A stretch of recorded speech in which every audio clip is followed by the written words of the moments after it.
26.1% in 24-25 compared to 24.6% the previous year.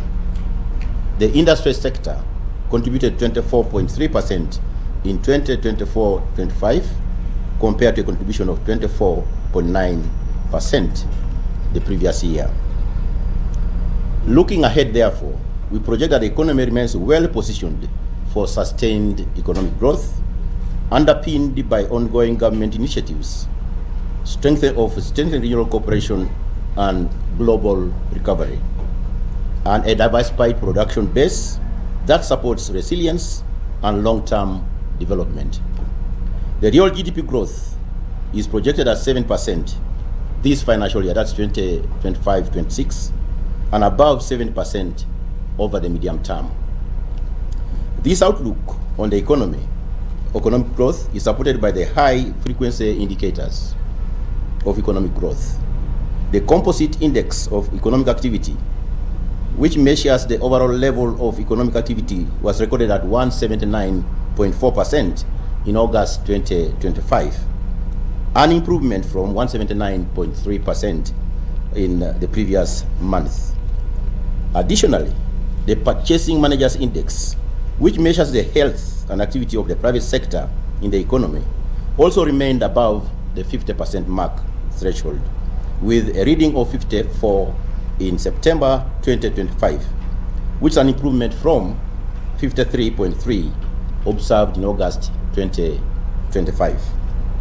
Similarly, sentiments about doing business in the Ugandan economy, as reflected by the Business Tendency Index, BTI, have been positive since the start of the financial year. The BTI was recorded at 59.2 in September 2025 compared to 57.8 recorded in August 2025. All sectors of the economy exhibited optimism about business conditions, mainly on account of increased order of volumes that they are supplying, implying improved aggregate demand.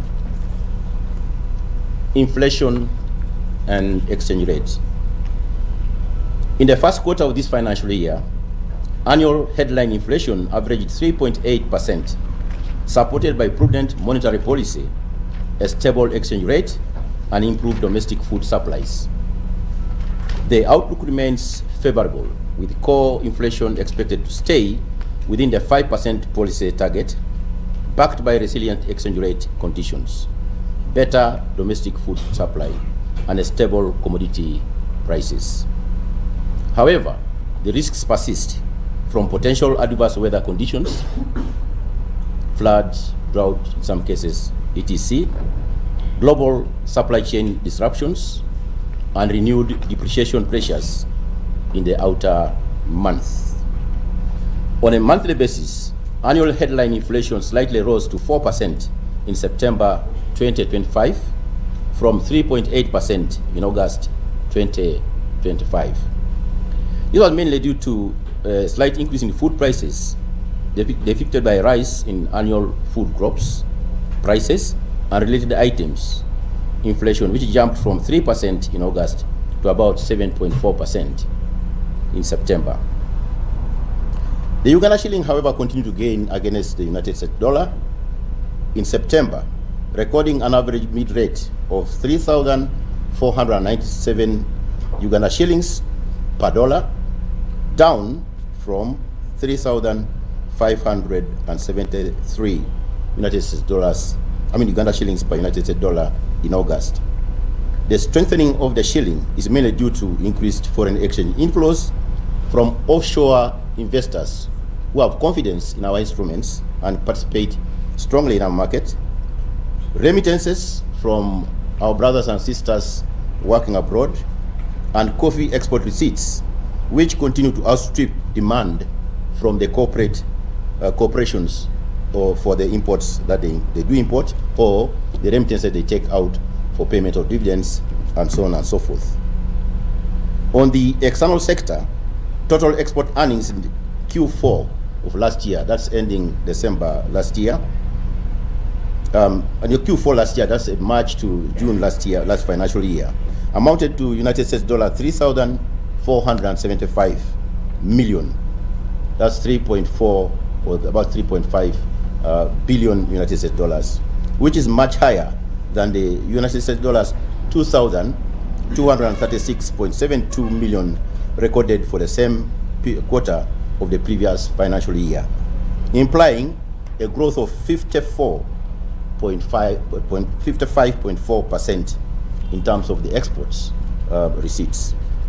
This is partly due to increased earnings from coffee, as I had mentioned earlier, as the country continued to benefit from improved output as well as better international prices of coffee. Similarly, the country's import bill grew by 38.5% from US dollars 2,869.5 million in Q4 of last financial year to United States dollars 3,975.02 billion in the same period of the financial year. This was mainly driven by formal non-oil private sector imports.